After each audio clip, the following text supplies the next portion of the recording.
자, 안녕하십니까. 이슈맨의 주식 뉴스 공장. 한 주간을 정리를 하고, 그리고 이제 내일 모레면 8월 달에 한 달이 시작이 됩니다. 시간이 참 빨리 갑니다. 참 종종 얘기 드리지만 월요일 같은데 벌써 금요일이고, 일요일이고, 그제가 1월 달 신년 2017년이 밝았다고 생각했는데 벌써 지금 또 8월이 이제 내일 모레입니다. 그러니까 주변에 어제 교통이 상당히 많이 막혔죠. 휴가도 많이 가시고, 그리고 이제 꼬맹이들도 보면 이제 방학에 들어가서, 방학 되니까 뭐 시골 내려가고 막 그러더라고요. 그래서, 이제 본격적인 8월이 이제 시작이 됩니다. 이제 8월이 시작되면 딱 떠오르는 게 어제, 마감 두 번째 녹화 방송 부분에서 그 노래를 좀 넣어드렸던 것처럼 여름, 그리고 방학, 휴가, 자, 이런 게 일단 좀 떠오르시죠. 주식시장도 약간 이런 부분들이 좀 없잖아 있어요. 어, 이번 주간에 이제 시간 정리를 하고 8월달 장세 부분에서는 8월달에 이제 뭐 여러 가지 정책적인 부분도 있고 거기에 또 뭐 직접적인 연관 부분들은 아니더라도 알아두시면 좋은 내용 부분들을 같이 좀 설명드릴 건데 8월 하면 1차적으로 봐야 될 게 휴가라는 얘기를 좀 드렸죠. 외국인들도 휴가를 많이 갑니다. 그래서 이제 일부 차익 부분들 좀 챙겨 놓고 가는 흐름 부분들이 나온 것 같고, 그리고 두 번째로 보면 8월 중순 정도부터 미국 의회가 휴회가 들어갑니다. 이 의미 부분들은 한편으로 보면 뭔가 법안 처리 부분들이 지금 전혀 안 되고 있죠. 미국 같은 경우에 보면 트럼프 케어 아주 너덜너덜해졌다는 표현이 맞는 것 같아요.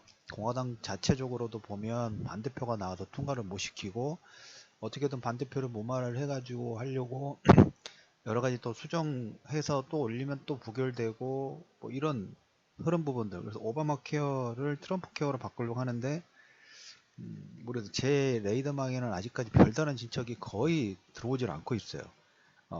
이제 이게 왜 또 연관성 부분들이 있냐면 이 부분이 이제 세제 개혁안 추진하고도 물론 오바마 케어하고 세제 개혁안하고는 약간 좀 틀린 부분이 없잖아 있지만 저는 제 개인적인 부분에서는 세제 개혁안이라든지 금융규제 완화 있죠. 이것은 금융규제 완화, 도트프로잉커프 법이라든 이런 부분들 통과는 쉽지는 않을 거예요. 그런데 지난번에 잠깐 좀 설명을 좀 드렸던 것처럼 법안이 아니더라도 그 위원회에서 금융규제 완화의 어떤 그 회사 내용, 내부 내용을 변경을 하면 상당 부분이 좀 첨가가 되기 때문에 세제 개혁안 관련된 부분하고 인프라 투자, 우리가 지금 트럼프 정부에서 바라는 것은 제가 보는 관점에서 두 가지예요. 첫 번째, 인프라 건설 투자 부분들, 정부 자금은 최소화시키고 민간 투자를 확대하는 이런 부분의 진행 가능성 부분. 이게 이제 세제 개헌안 부분하고 연관성이 좀 있겠죠.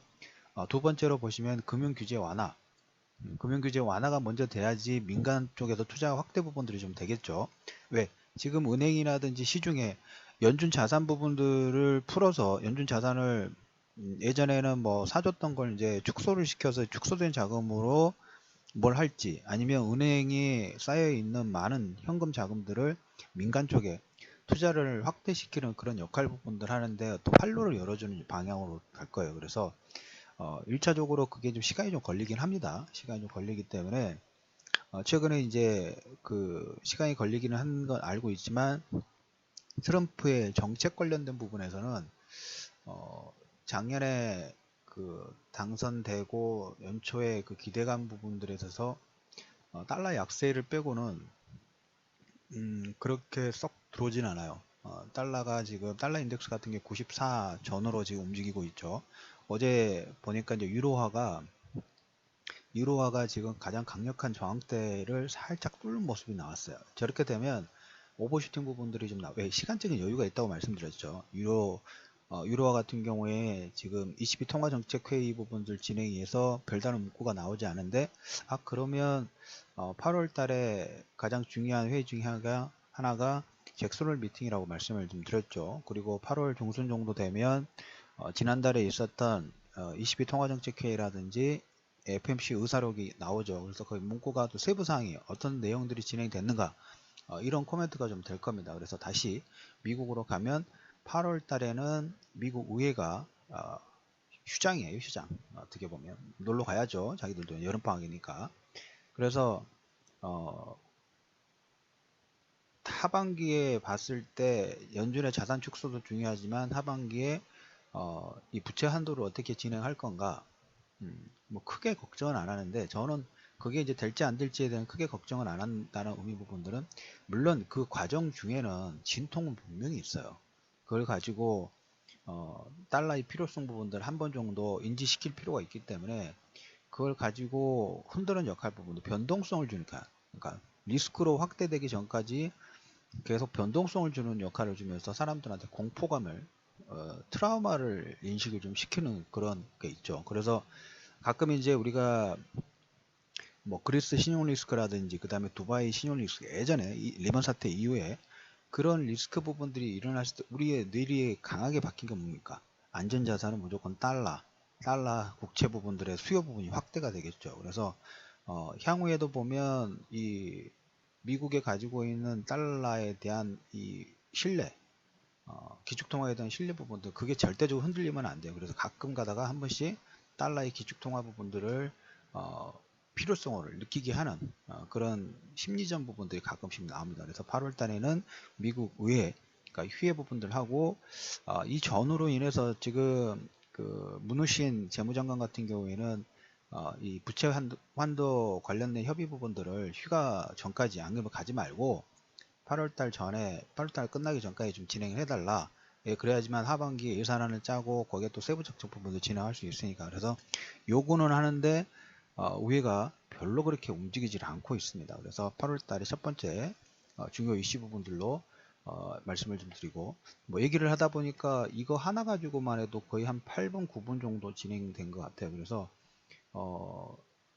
짧게 얘기를 드리는 것보다 제가 여러분들 다른 방송하고 틀린 점 부분들은 제가 아는 범위 내에서 저도 이제 이런 부분들을 제가 찾는 걸 좋아하고 거기에 대해서 분석 부분들을 일목요연하게 해야지만 이런 부분이 향후에 이제 어떤 퍼즐 부분들이 시장 부분들 분석할 때 저는 하나의 작은 퍼즐 부분들이 되기 때문에 일단 저는 여러분들한테 제가 아는 범위 내에서 최대한 연관성 부분들을 가지고 좀 자세하게 좀 설명드리는 방향으로 하도록 하겠습니다. 그래서 오늘 지금 제가 1차적으로 말씀드릴 부분은 저는 그 처음에 기도에 말씀을 좀 드렸던 것처럼 단기 투자자 부분들을 지향하지는 않습니다. 좀 크게 보시고 매크로라든지 그 다음에 산업 부분들을 좀 크게 보시면 중장기적으로 수익률이라든지 그 다음에 성장 스토리 부분들이 그려지는 회사들이 있어요. 시장도 마찬가지고 그래서 이러한 초보 투자자분들을 위한 그리고 그럼 여유 있게 투자하실 분들을 위한 어떤 가이드를 제시하는 역할 부분들에 중점을 좀 두도록 하겠습니다. 아침마다 이슈 부분들을 분석을 해드리는 가장 큰 이유 부분들은 뭐냐면 그거죠. 알아두고 알고 나서 그러니까 종목군에 약간 디테일하게 들어가는 거예요. 세부적으로 큰 흐름도 계속 짚어드리지만 큰 흐름 부분들이 좀 바탕에 들 때 그 다음에 세부적인 작업 부분들은 회사에 대한 내용 그 다음에 섹터에 대한 흐름 내용 부분들을 알고 있으면 거기에서 좀 더 편안한 투자 부분들이 좀 가능합니다. 그래서 좀 디테일하게 설명을 좀 드리도록 하겠고 오늘은 이렇게 할게요. 시간이 지금 보니까 한 10분 정도 가까이 지나는 것 같은데 8월달 일정에서 의미 부분들을 좀 더 디테일하게 좀 설명을 좀 드리고 있고 오늘도 시간을 1부하고 2부 정도로 좀 남아야 될 것 같네요. 그 다음에 후반 방송 부분에서는 우리가 지난주죠. 어제 금요일 목, 수급에 의해서 상당히 이제 변동성 부분들이 많이 나왔어요. 변동성 부분이 많이 나왔는데 자, 그런 변동성이 나왔는데도 불구하고 시장에서 상당히 탄탄하게 움직인 종목군들이 있죠.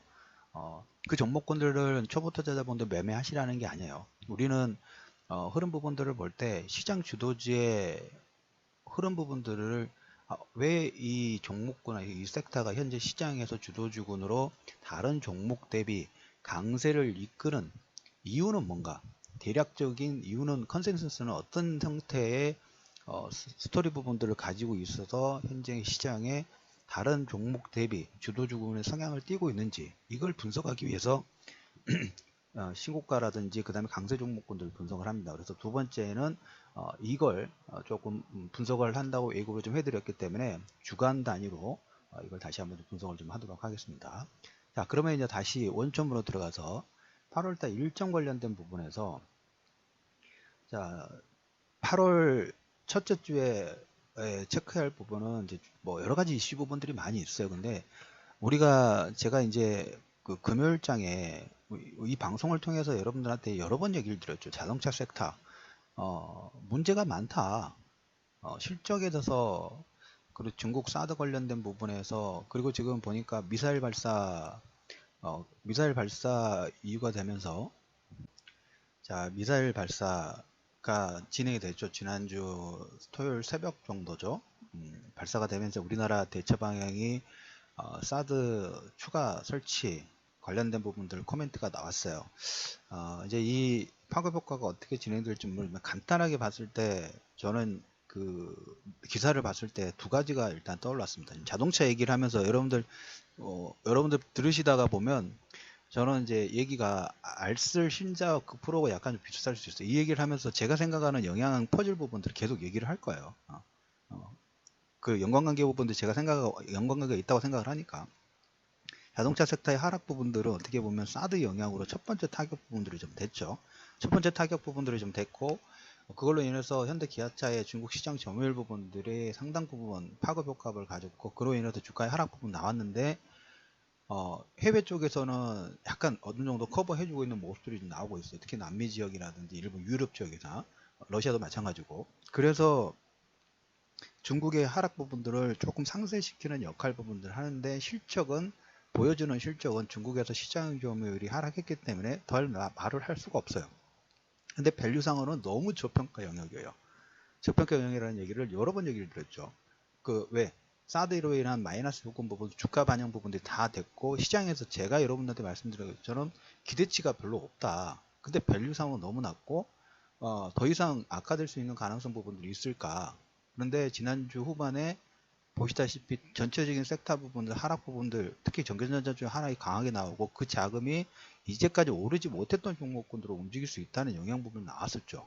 그러면서 뭡니까? 자동차 섹터들이 시장 주도주군으로 금요일장에 시장 주도주로 반등이 나왔던 것처럼 자 이제 사드에 대해서 미사일 발사로 인해서 사드에 는 추가 배치 부분들이 나오면서 사드 관련주들은 조금 뭡니까? 화장품이라든지 대표적인 게 화장품이나 이런 종목군들은 탄력 자체가 아직까지도 보면 주도주군으로 들어오기는 힘들겠죠.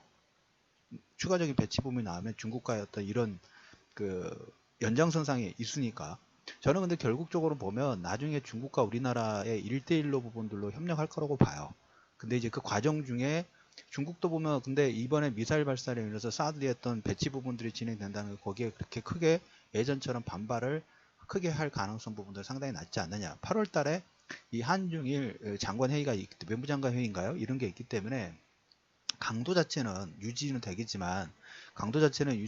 하겠지만 그 부분에서 여러분들이 사드 관련주에서 예를 들자면 두 가지로 나눌게요. 화장품 관련 종목에서 아모레퍼시픽하고 LG생활건강이 있어요. 그러니까 두 개 다 사드의 영향을 안 받는 건 아닙니다. 사드 영향을 안 받는 건 아닌데 지금 이 사드 영향 부분들로 중국에서 여행객 부분들이 들어오지 않고 있지만 이제 슬슬 틈새가 벌어지기 시작했어요. 면세점에서도 면세점 수익 부분들도 나쁘지는 않죠. 면세점 수익이 의외로 나쁘지 않아요. 그리고 두 번째 이 중국 관광객이 들어오지 않은데 중국 관광객이 들어오지 않으니까 동남아 쪽에서 더 늘어나고 있어요. 마이너스 되는 부분들을 좀 메꿔주고 있다는 거예요. 강도 자체가 점점 약해지고 있다는 얘기를 첫 번째 드리도록 하겠고 두 번째 사드 관련된 부분들로 인해서 화장품 관련 정보에서 대표적인 게 아모레퍼시픽하고 LG생활건강인데 아모레퍼시픽은 일단 비중 자체가 중국 비중이 워낙 높아요. 그래서 실적이 약해지죠. 차트도 보세요. 차트를 보실 때도 보면 계속 흘러내리고 있는 차트예요. 물론 이제 이 종목군들로 보면 저평가 영역이 상당히 많이 대비가 됐죠. 올 상반기, 작년 하반기인데 주가의 하락 부분이 많이 나왔기 때문에. 그런데 LG생활건강은 반대로 치고 올라가고 있어요. 왜 그럴까요? 차트로 단순 비교를 해서 봤을 때 그 부분들은 뭐가 틀리냐면 LG생활건강하고 아모레퍼시픽, 그리고 화장품이나 물론 다른 관련된 부분도 있지만 단순하게 이 화장품 섹터 관련된 부분에서 아모레 같은 경우에 중국 비중이 높고 LG생활건강 같은 경우는 미국 쪽 그 외 지역에서 비중 자체가 좀 있어요. 그러다 보니까 같은 종목 내에서도 차별화가 된다는 거예요. 같은 종목 내에서도 차별화된다는 겁니다. 그래서 이 8월 달에 이 사드 관련된 부분들에 대해서도 보면 종목군별로 섹터별로 미약하지만 실적이 우리가 예전에 생각했던 것만큼 우리 1월 달이나 2월 달에 사드가 본격적으로 진행될 때의 강도보다 많이 축소가 되고 있는 걸 첫 번째 얘기를 드리도록 하겠고, 그리고 이번 주에 자동차 섹터의 추가 반등의 어떤 여부 부분들은 8월 첫째 주 후반에 자동차 판매 대수 관련된 부분들이 좀 나옵니다. 이게 바닥을 다지면서 외국인들이 저가 매수하는 거예요. 요즘에 워낙 밸류 부분들이 낮기 때문에 금융 섹터도 마찬가지고 철강 섹터도 마찬가지고 그 외의 섹터들 전기전자 외에 낙폭이 컸던 종목군들의 저가 매수를 지금 슬슬 가가고 있기 때문에 그런 종목군들이 계속적인 관심권을 좀 두셔야 된다라는 말씀을 좀 드리도록 하겠고, 그 다음에 이제 8월 중에 이제 중국 관련된 얘기가 나왔으니까 그렇지 않아도 한 번은 얘기를 좀 드려야 되지 않을까 하는 생각 부분들을 좀 했어요. 지난번에 초보 투자자들 위해서 알쓸 신잡 에서 유가는 어떻게 움직이고 있는가라는 코멘트를 좀 드렸는데 제 이제 관심사라고 말씀을 좀 드리도록 할게요. 중국 8월 달에 베이다이어 회의가 열립니다. 뭔지 잘 모르겠죠. 뭔지 잘 모르셔도 상관은 없어요. 그냥 중국의 권력 개편이라고 볼까요? 권력의 거기 상임위 그 정치국 회의라고 보시면 돼요. 그래서 너는 누가 올라가고 그 위에 최고 지도부 있죠. 최고 지도부를 입각시키고 아니면 하는데, 여기 같은 경우에 지금 간단하게 얘기 드리면 그 주석이 우리나라 대통령이고 1세대가 마오쩌둥이고 2세가 덩샤오핑, 3세대가 장점인, 4세가 후진타오, 지금 5세대가 시진핑이에요. 그래서 지금 어떻게 보면 5세대가 시진핑인데 3세대하고 4세대, 그러니까 약 1세대는 10년 정도 집권을 하는 거예요. 10년 정도 집권을 하는데 3세대하고 4세대 인물들이 아직까지 중요 보직들이 남아 있어요. 중요 보직들이 많이 남은데 3세대하고 4세대 이 인물들을 어떻게 보면 시진핑이 2013년도부터 정권을 잡으면서 지금 거의 한 4년 5년 돼가고 있죠. 그리고 이제 향후 2023년도까지 진행하는데, 처음에 2013년도부터 지금 현재까지 가장 강하게 좀 휘몰아쳤던 게 뭐냐면, 우리나라도 그렇게 돼야죠. 적폐청산이라고 보시면 돼요. 기존에 그 공기업을 통해 가지고 엄청난 비리를 일으켜 가지고 부정부패를 일으켰던 그 수장들을 과감하게 쳤어요.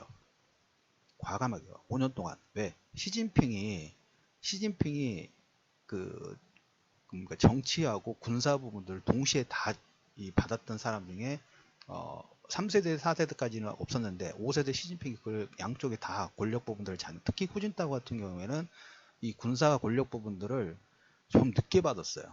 그러다 보니까 처음에 힘이 빠진 상태인데, 시진핑 같은 경우는 양쪽 다 처음 초기부터 잡다 보니까 기존에 자기가 생각하기에 부정부패를 일으켰던 적폐 세력 부분들을 4년 내내 다 쳤어요. 그것도 최윗고단까지, 최상단까지 불문율에 있었던 그 부분까지 계속 쳤어요.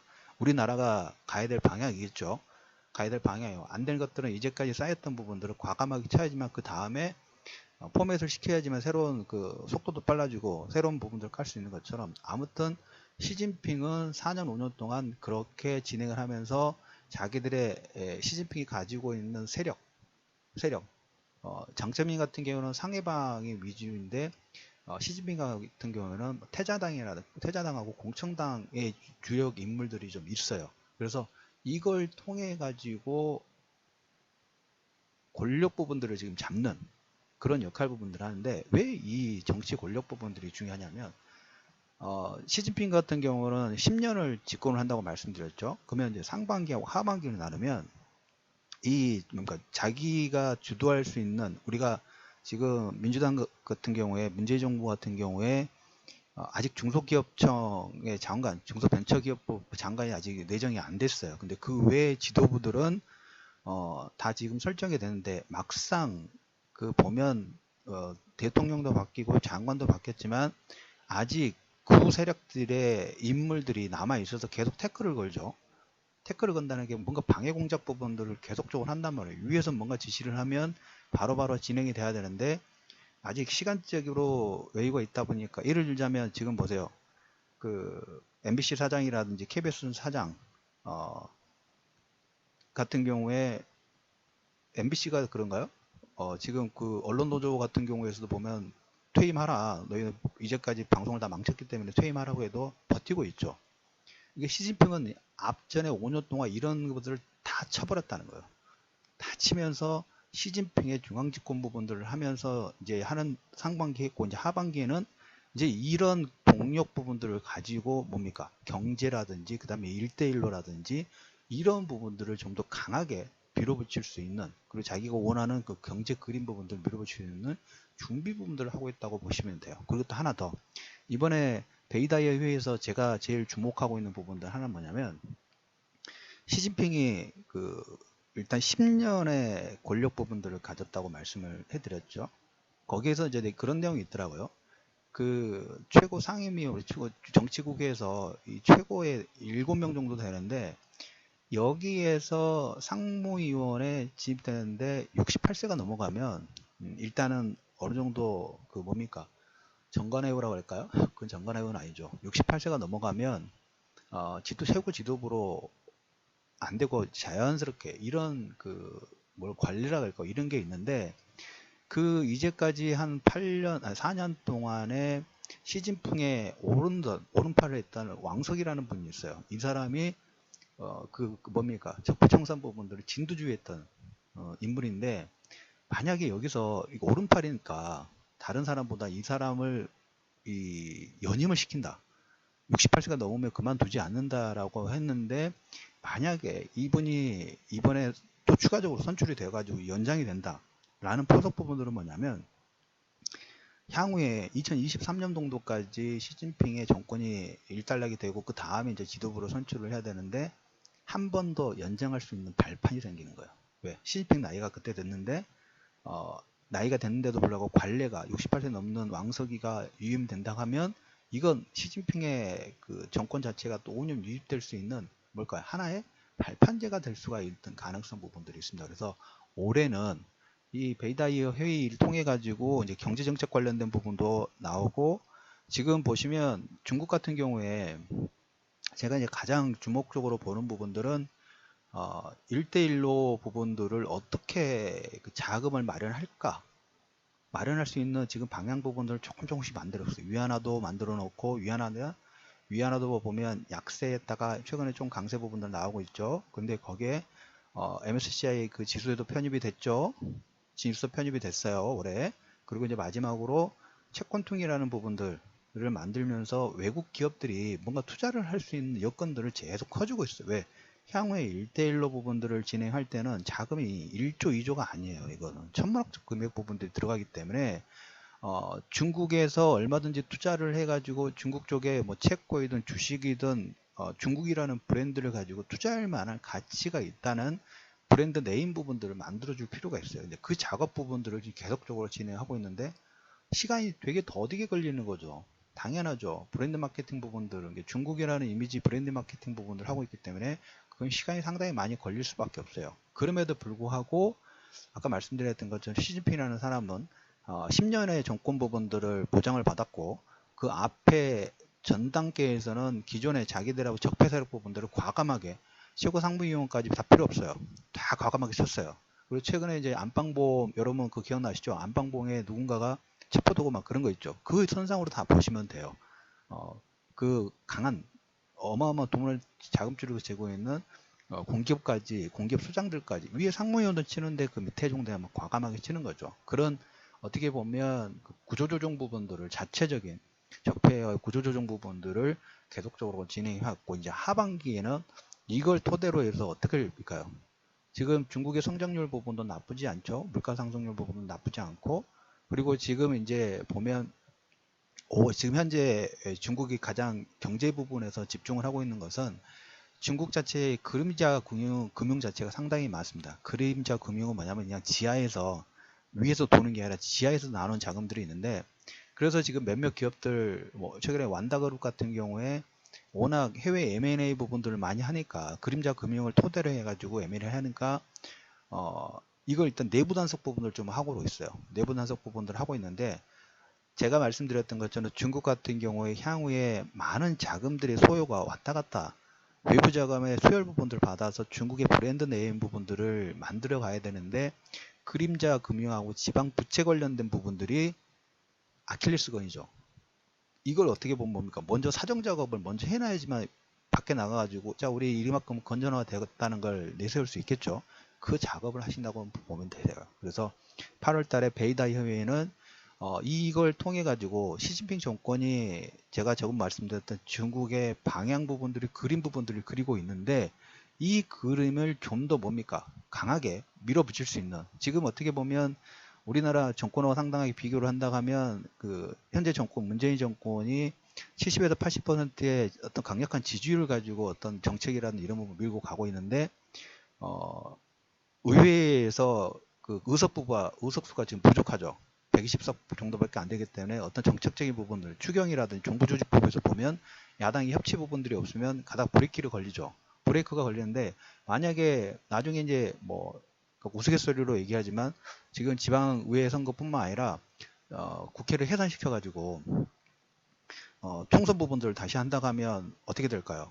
거의 시진핑에 맞는 이런 강력한 권한 부분들이 주어지겠죠. 주어지면 어떤 정책적인 드라이브를 걸 때 막힘없이 밀어붙일 수 있는 가능성, 경제적인 부분도 마찬가지고 복지 관련된 부분도 마찬가지고, 그 다음에 적폐청산 관련된 부분에서 이 적폐청산은 당연히 해야 되는 거죠. 근데 그 강한 칼날 부분들이, 아주 강력한 칼날 부분들이 있어야 되는데, 그 칼날 자체가 국회에서 지금 브레이크가 계속 걸리고 있어요.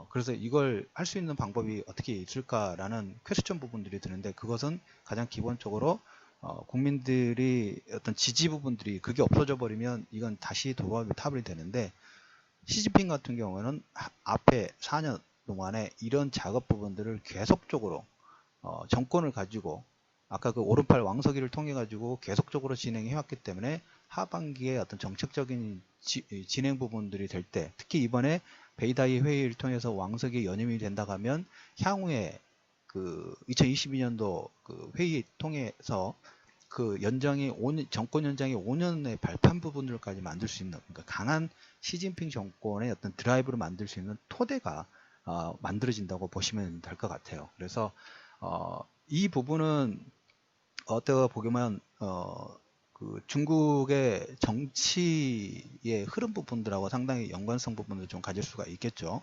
그림자 금융을 통해 가지고 일단 통제를 해놓고, 그 다음에 채권통을 통해서 채권통이라든지 그 다음에 선진지수 MSCI 지수 편입을 들어가서 외국인들의 어떤 자금의 유통 부분들을 원활하게 해주고, 그리고 중국의 브랜드 네임을 올릴 때 아킬레스건이라는 지방부채하고 그 다음에 그림자 금융 부분들을 조금 뭡니까 마사지를 좀 해놓고 오픈을 좀 해야 되겠죠. 그 과정 중으로 계속 보시면 될 것 같아요. 그래서 중국이 지금 지향하고 가고자 하는 방향 자체는 뭘까? 상당히 잘 준비가 되어 있고, 시간은 느리게 더디게 가지만 이 더딘 파동 부분들이 완만한 U자형 파동 부분들을 만들면서 어떤 방향성 부분들이 상향이 되고 있다. 자, 그런 게 보이니까 여러분들, 우리가 주식이라든지 이런 부분과 연관성을 가지고 있지만 그런 게 조금씩 보이니까 뭐가 움직이나요?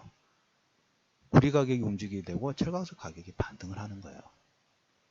어떻게 보면, 한편으로 보면 가장 많은 수요를 가지고 있는 중국의 수요 부분들이 늘어나고 있다는, 그리고 물론 구조조정을 통해 가지고 일부가 개선되는 모습들이 나오니까 이제까지 빌빌빌거렸던 원자재 가격 부분들이 살살 고개를 돌리는 움직임이 나오고, 그리고 여기에 이 구리라든지 이 철강석 가격의 반등 부분 플러스 알파 뭐가 있나요?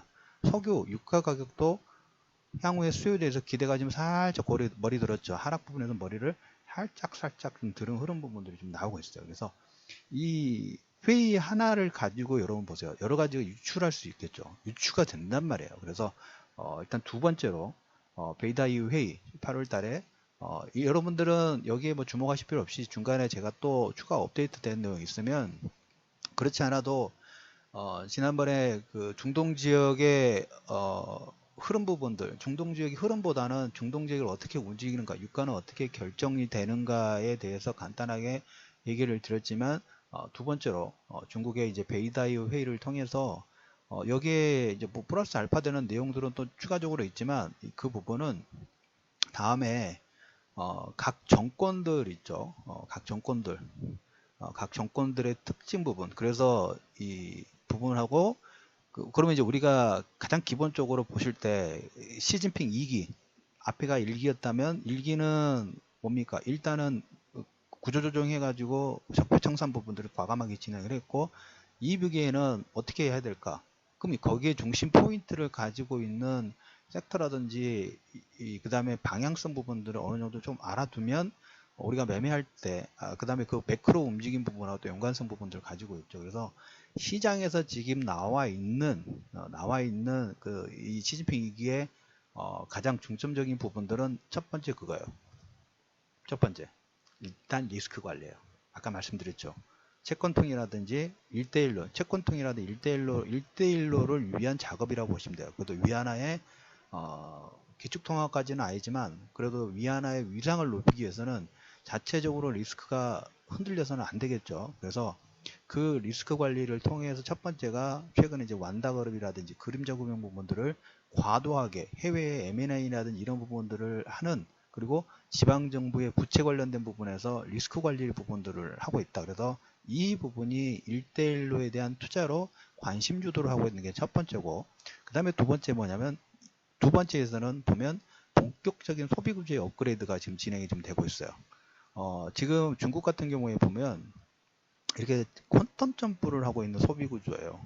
2000년대 초반 같은 경우 2006년도 이 정도 보면 소비 구조가 지금 10,000달러에서 거의 30,000달러까지 지금 올라가고 있어요. 근데 이제 이게 뭡니까? 기존의 그 뭡니까? 그 개발국가 해변 쪽에, 해안 쪽에 따랐던 게 이제 안쪽으로 조금씩 내부 쪽으로 좀 넘어가고 있죠. 넘어가면서 어떻게 보면 이제 자체적으로 소비의 여력 부분들이 상당히 커지면서 여기에 연관된 산업군, 내수 소비 관련된 종목군들이 서서히 고개를 좀 들기 시작을 했습니다. 그리고 그 광역도시화 부분들을 진행하는데 제가 이 내수 소비 관련된 부분을 추후 한번 얘기를 드리겠고, 일단 여러분들한테 오늘 베이다이 회의를 통해 가지고 정권의 중심축 부분들을 잡고 어떻게 강력한 집권 체제 부분들을 만드는 회의가 이번에 베이다이 회의 통해서 결정이 좀 되고, 그 부분들을 가지고 이제 하반기에 시진핑 2기의 가장 강력한 정책 부분들을 진행하는데, 그 부분에서 핵심 키워드 부분들은 1대1로라는 이 회의를 통해 1대1로의 어떤 그 강력한 추진 부분들과 연관성 부분들을 가지고 있다라는 코멘트를 일단 좀 드리도록 하겠습니다. 자, 두 가지가 지금 또 남아 있는데 두 가지 부분들은 잠시 후에 2부에서 다시 한번 좀 올려드리도록 하겠고요. 지금 방송 들으신 분들 2부에서는 8월 중순 있을 이슈 한 두세 가지 정도 체크해야 될 부분들을 두 가지, 세 가지 하고, 그리고 시간 여유 부분들이 있을 때 아까 말씀드렸던 것처럼 주도주 흐름 부분들과 현재 시장의 변동성이 커지는데도 불구하고 주도주는 어떤 종목군들이 있는지, 주도주 흐름 관련된 또 다른 내용들을 좀 분석을 또 같이 해드리도록 하겠습니다. 자, 잠시 후에 뵙도록 하겠습니다.